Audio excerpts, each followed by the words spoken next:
माध्यम से हरियाणा की तमाम 36 बिरादरी का और अपनी खाप पंचायत और अपने नेताओं का मैं शुक्रिया अदा करना चाहता हूं कि उन्होंने इस मामले में पूरा साथ दिया और इनके षड्यंत्र को बेनकाब करने का काम किया। सर, मैं तो यही कहूंगा, आप हमेशा हमारी हमदर्द की लड़ाई, हमारी आवाज की, हमारे साथ जो भी अन्याय बीजेपी करती है, आप बेबाकी से हमारे लिए खड़े होते हो। आप हर मंच पे हमारे लिए हमारी आवाज बन के खड़े होते हो। मैं तो दिल की गहराई से यही कहूंगा सर, आप आगे बढ़ो, यहाँ की आवाम आपके साथ है और आपके साथ रहेगी, क्योंकि ये महात्मा गांधी और राहुल गांधी की विचारधारा की है। सर, हुड्डा साहब ने जो भी विकास यहाँ किया, आज हमें जरूरत है उससे भी दुगना विकास की, क्योंकि 10 साल में इस सरकार ने हमारा विकास करने के बजाय रोकने का काम किया है। आज मैं आपके बीच में यही कहूंगा सर, हमने लोकसभा हो विधानसभा हो 100% आपके लिए रिजल्ट दिया है। अब की बार हम अपने जिले में तो देंगे देंगे, इसके अलावा हम आसपास की अड़ोस पड़ोस की सीटों पे भी कांग्रेस को जिताने का काम करेंगे। साथियों, मैं आपसे हाथ उठा के कह रहा हूं, राहुल जी को विश्वास दिलाओ कि सारी की सारी सीटें कांग्रेस को देंगे, राहुल जी के नेतृत्व में देंगे। सब हाथ खड़ा करके इनको यकीन दिलाओ।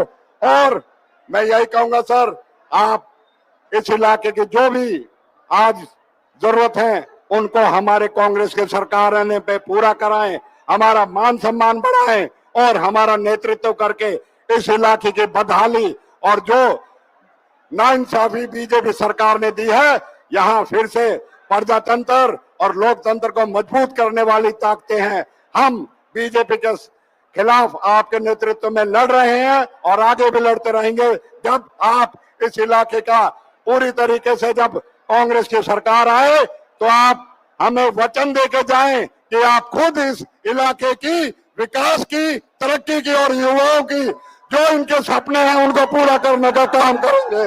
बहुत बहुत शुक्रिया। जय हिंद। बहुत बहुत धन्यवाद। अभी इस विशाल जनसभा को संबोधित करने के लिए मैं आमंत्रित करने जा रहा हूं इस प्रदेश के भूतपूर्व मुख्यमंत्री, बहुत ही सम्मानित आदरणीय भूपेंद्र सिंह हुड्डा साहब को। आदरणीय भूपेंद्र सिंह हुड्डा साहब।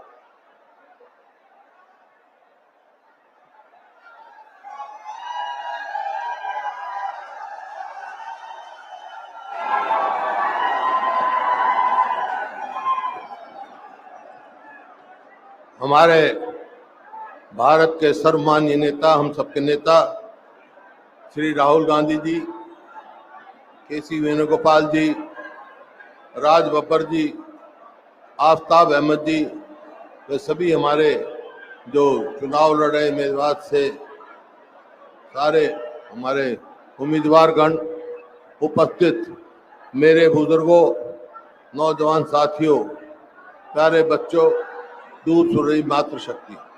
देखिए, आज राहुल जी आए हैं मेवात के इलाके में और आज जो मेवात में तरक्की हुई वो केवल कांग्रेस के समय में हुई, लेकिन उससे बड़ी बात यह है कि ये इलाका मेवात का पूरे देश और दुनिया में भाईचारे की एक मिसाल है। इतना मजबूत भाईचारा यहाँ पर है।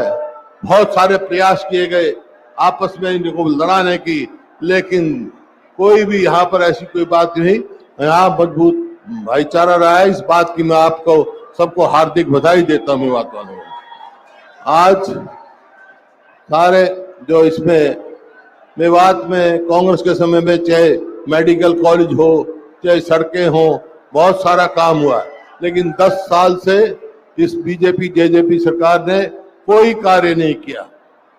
हरियाणा जो 2014 में प्रति व्यक्ति आय में, निवेश में, कानून व्यवस्था में, नौकरी देने में, खेल खिलाड़ी में नंबर 1 था, आज बेरोजगारी में नंबर 1 हो गया, आज महंगाई में नंबर 1 हो गया, कानून व्यवस्था चरमरा गई। तो ऐसी परिस्थिति है। राहुल जी आज आप आए हैं, सारा हरियाणा आपकी ओर देख रहा है, सारा देश देख रहा है, लेकिन हरियाणा में चुनाव है, आपकी तरफ ही है कि आप जो है इनसे हमारी निजात दिलाएंगे और फिर से कांग्रेस की सरकार लेके आएंगे ताकि यहाँ का विकास हो। मैं आपका यहाँ आने पर आभार व्यक्त करता हूं कि आपने जो आपने समय दिया, और खास तौर पे नूह एक ऐतिहासिक जगह है। यहाँ से थोड़ी सी दूर रोपड़ा का एक गांव है जहाँ सैकड़ों आदमियों ने आजादी की लड़ाई में कुर्बानी दी, और कितने आदमी रोपड़ा के बाद वहां बने। आजादी की लड़ाई में मेवात के इलाके का बहुत जबरदस्त हाथ है। मौलाना आजाद यहाँ से सांसद रहे हैं और सबको मालूम है ये इलाका देशभक्त इलाका है। तो मैं इस बात की आपको बधाई देता हूं। और राहुल जी, बाकी सारी बातें राहुल जी आपको बताएंगे कि कांग्रेस की सरकार बनेगी तो हम क्या करने जा रहे हैं। इन्हीं शब्दों से मैं फिर से राहुल जी का आभार व्यक्त करता हूं और धन्यवाद करता हूं कि उन्होंने अपना समय निकाल कर यहाँ आए। बहुत बहुत धन्यवाद। जय हिंद। को संबोधित करने के लिए मैं निमंत्रित करने जा रहा हूं। उसके पहले मैं राहुल जी से निवेदन करूंगा कि हमारे जो कैंडिडेट है चौधरी आफ्ताब अहमद जी, मोहम्मद इसराइल खान जी, चौधरी इसराइल जी, मामन खान जी से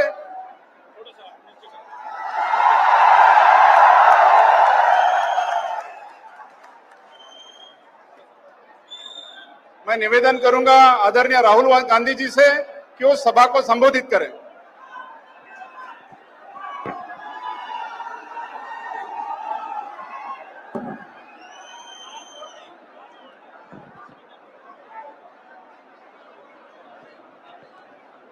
केसी वेणुगोपाल जी, भूपेंद्र हुड्डा जी, राज बब्बर जी, आफ्ताब अहमद जी, जितेंद्र भारद्वाज जी, स्टेज पे कांग्रेस पार्टी के सीनियर नेता, हमारे प्यारे कार्यकर्ता, कांग्रेस पार्टी के टाइगर्स, शेर और शेरनियां,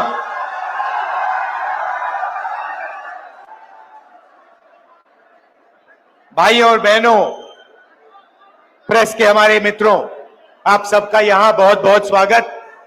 आपका मूड कैसा है आज? सुनाई नहीं दिया, कैसा है मूड?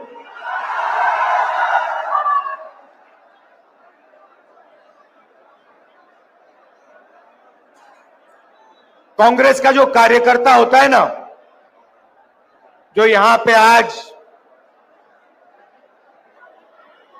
हजारों खड़े हुए हैं।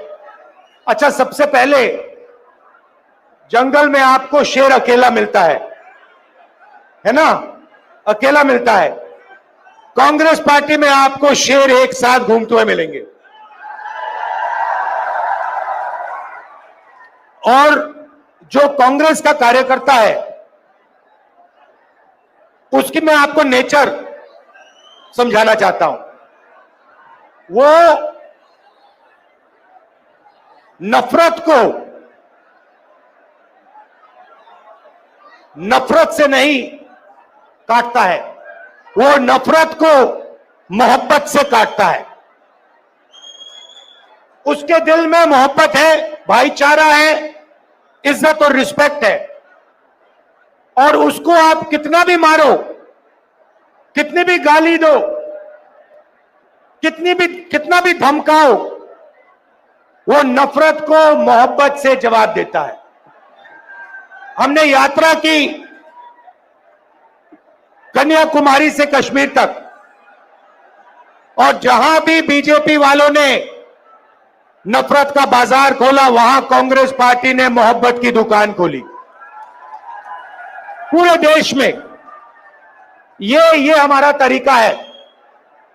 हम मोहब्बत की बात करते हैं, जोड़ने की बात करते हैं, वो नफरत फैलाते हैं, देश को तोड़ने का काम करते हैं। भाई और बहनों, ये जो चुनाव है, लड़ाई इसकी हो रही है।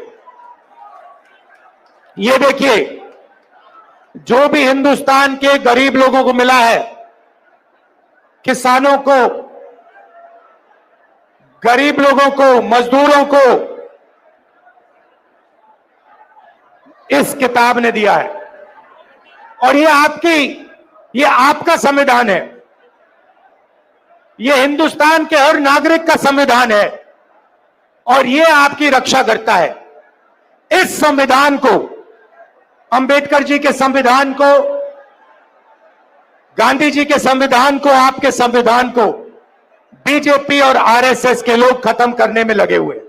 लड़ाई इस बात की है भाइयों और बहनों, अगर ये संविधान चला गया तो आपके पास, गरीबों के पास कुछ नहीं बचेगा। आपकी जमीन, आपका धन, आपका पानी, सारे के सारे गायब हो जाएंगे, चुने हुए 20-25 लोगों के हाथ में चले जाएंगे।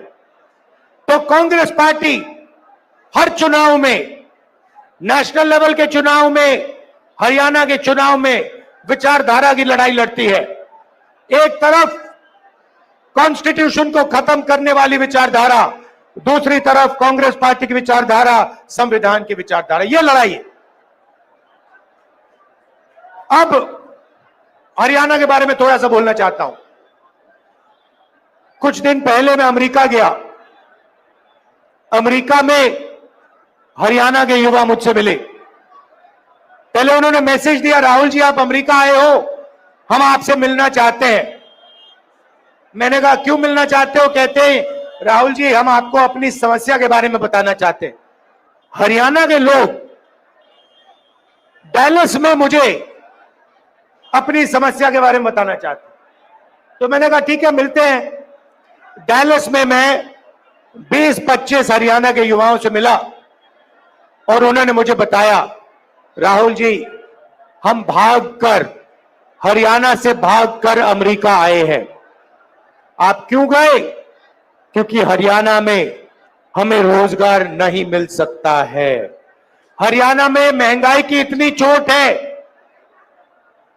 बेरोजगारी इतनी है कि हमारा भविष्य हरियाणा में नहीं बन सकता, इसलिए हम अमेरिका आए हैं। आप अमेरिका कैसे गए? 50 लाख रुपए कर्जा लेकर, खेत बेचकर हम अमेरिका आए हैं। कैसे आए? पूरी दुनिया घूम कर गए। पहले हम इस्तांबुल गए, फिर कजाकिस्तान गए, फिर साउथ अमेरिका गए, इक्वाडोर गए, अलग अलग देशों में गए और अंत में पनामा के जंगलों से निकलकर हम अमेरिका गए। रास्ते में हमने अपने मित्रों को मरते हुए, डूबते हुए देखा। माफियाओं ने हमें लूटा, हमारे मित्रों को गोली मारी। ये सब सहकर हम अमेरिका आए हैं, क्योंकि अमेरिका में ही हमें रोजगार मिल सकता है। हरियाणा की सरकार ने, बीजेपी इनकी सरकार ने हरियाणा को खत्म कर दिया है राहुल जी, यह सच्चाई है। आपको अगर हरियाणा में रोजगार चाहिए तो नहीं मिल सकता है। हरियाणा के युवाओं को सिर्फ अमेरिका में आज रोजगार मिल सकता है, हरियाणा में नहीं मिल सकता। बड़ी बड़ी बातें होती हैं। नरेंद्र मोदी जी विकास की बात करेंगे, इधर उधर की बात करेंगे, मगर अपने भाषणों में नरेंद्र मोदी ये नहीं समझा सकते कि हरियाणा बेरोजगारी की लिस्ट में पहले नंबर पर उन्होंने कैसे पहुंचाया, क्यों पहुंचाया, ये आपको कभी नहीं बताएंगे। भाई और बहनों, ये नरेंद्र मोदी जी की देन है। नरेंद्र मोदी जी अरबपतियों की सरकार चलाते हैं। 20-25 लोगों का उन्होंने 16 लाख करोड़ रुपया कर्जा माफ किया है। मैं आपसे पूछना चाहता हूं, हरियाणा के किसानों का कितना कर्जा माफ किया नरेंद्र मोदी ने? मजदूरों का कितना कर्जा माफ किया? गरीबों का कितना कर्जा माफ किया? नहीं। किसानों के लिए 3 काले कानून लाए, जमीन छीन लेते हैं। हम जमीन अधिग्रहण बिल लाए, उसको रद्द किया, आपका जो है वो छीन जाते हैं और पूरा का पूरा फायदा 15-20 अरबपतियों को देते हैं। अमेरिका में युवाओं ने मुझे बताया राहुल जी जब आप वापस जाएंगे आप हमारे परिवारों से मिलिए, जाके हमारे परिवारों को बताइए कि हरियाणा में हमारा फ्यूचर नहीं है, मगर अमेरिका में हम सही हैं, हम सलामत हैं। आप जाके उनसे मिलिए, क्योंकि जब हम उनसे कहते हैं कि हम ठीक हैं तो हमारे परिवार के लोग मानते नहीं। सुबह सुबह मैं करनाल गया, उन्हीं युवाओं के परिवारों से मिला। उन्होंने मुझे कहा है कि मैं आपको मिलकर कहूं कि वो अमेरिका में ठीक है। परिवारों ने मुझे बताया, राहुल जी वो आपको बता रहे हैं कि वो ठीक है, मगर सच्चाई है कि वो हमसे 10 साल के लिए नहीं मिल पाएंगे, क्योंकि अगर वो अमेरिका से निकले तो अमेरिका वापस नहीं जा पाएंगे। राहुल जी, सच्चाई है कि जब यहां किसी की मृत्यु होती है तो वो युवा अंतिम संस्कार करने नहीं आ पाते हैं। और जब ये बात चल रही थी, एक बच्चा, देव नाम का बच्चा, चीखता हुआ कंप्यूटर के पास जाता है। वीडियो कॉल चल रही थी, एक तरफ उनके पिता, एक तरफ उनके परिवार, चीखता हुआ कहता है, पापा पापा पापा वापस आओ। पापा उसको देखता है, मुस्कुराता है, दिल में दुख, आंखों में आंसू छुपे हुए, और पिता अपने बेटे से झूठ बोलता है, बेटा आ जाऊंगा, जल्दी आ जाऊंगा। ऐसा हरियाणा हमें नहीं चाहिए। ये बेरोजगारी का, महंगाई का हरियाणा हमें नहीं चाहिए। हमें विकास का हरियाणा चाहिए, प्रगति का हरियाणा चाहिए। और देव जैसे जो हरियाणा में लाखों बच्चे हैं, उनकी आंखों में हमें आंसू नहीं चाहिए, उनके चेहरे पर हमें मुस्कान चाहिए। यह हरियाणा हम चाहते हैं।